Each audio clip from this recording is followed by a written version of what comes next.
73 goals in a single season. No club handed him that number. He built it himself. 61 goals for Bayern Munich, 12 for England, 65 matches in total, and only one player in all of 21st century football has ever scored more under the same club plus country criteria. His name was Lionel Messi and the reason has nothing to do with form. It comes down to two doors he failed to walk through, at exactly the moment the whole world was watching. 3 years ago, the story around Kane had only one theme: a world-class striker who had never won a single trophy. The 2025-26 season erased that story. 31 Bundesliga matches, 36 goals, 5 assists.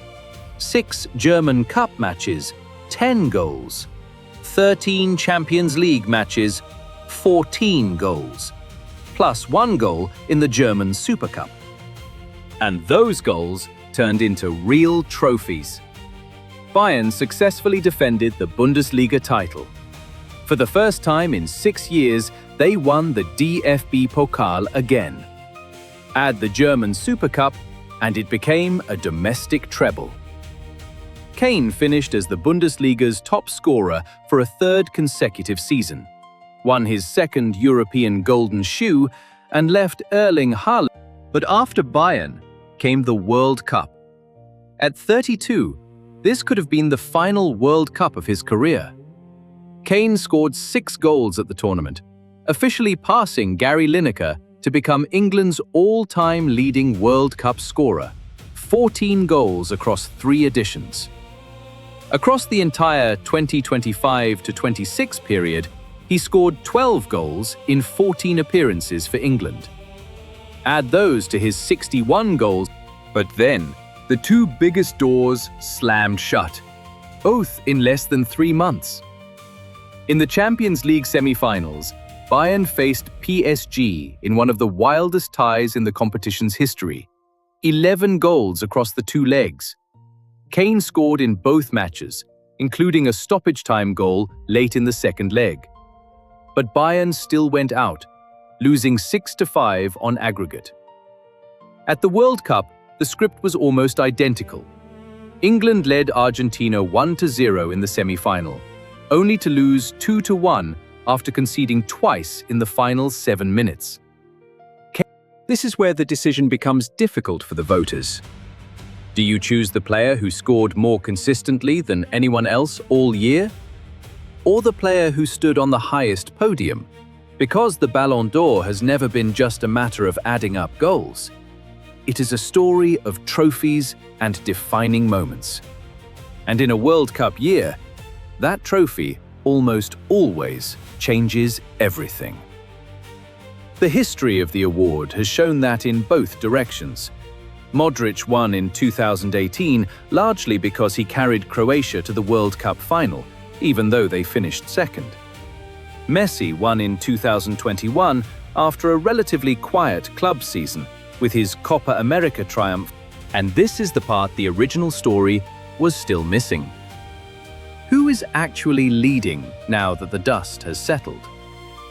The 2026 World Cup ended with Spain as champions after they defeated Argentina in the final. Immediately, the Ballon d'Or race changed direction. Lamine Yamal and Rodri, 2 pillars of the world champions, suddenly became 2 of the leading contenders. Ousmane Dembélé, who had just won the 2025 Ballon d'Or after lifting the Champions League with PSG, remains firmly in the race, because PSG reached the Champions League final again this season. Kylian Mbappé, and yet Kane has not been eliminated from the race. Quite the opposite. Lothar Matthäus has publicly backed Kane for one simple reason: his consistency across the entire year.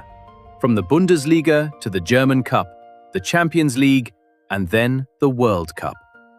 Not one brilliant month, not one isolated tournament.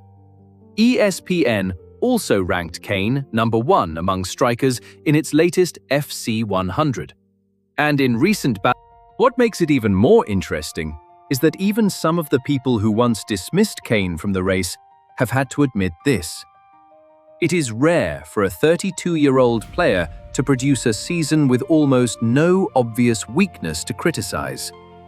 This is not a case of lots of goals but no assists, or dominant in smaller competitions but invisible on the biggest stage. Kane scored in every competition, at every level, even in some of the most painful defeats of his career. Kane's work on the pitch is effectively finished.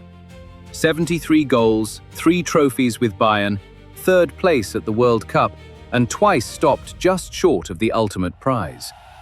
What remains is now in the hands of the voters, the people who must decide whether 73 goals carry enough weight to overcome a World Cup or a Champions League trophy. What about you?